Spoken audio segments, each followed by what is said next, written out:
A 63-year-old male with chest pain is diaphoretic and hypotensive.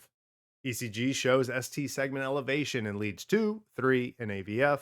What's the most appropriate first line intervention? Would you say it's A, administer nitro, B, apply a CPAP, C, begin high flow oxygen, or would it be D, administer aspirin? Now, I'm going to be honest with you. I'm not a huge fan of these type of test questions. There's not a lot of information that they're giving me about the patient, and knowing that this is a national standards type test question, I know that they want me to rule out something like administering nitro.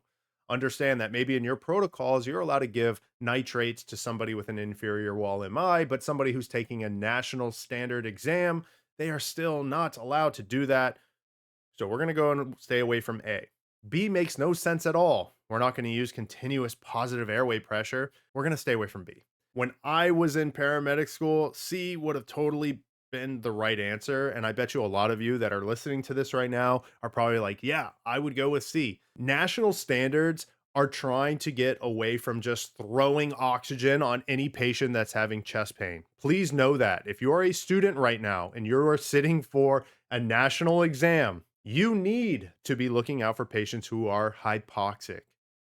This test did not say anything about an SpO2, and I would be very hesitant to pick any answer regarding chest pain or a patient having a stroke by giving them oxygen. But D is a BLS treatment.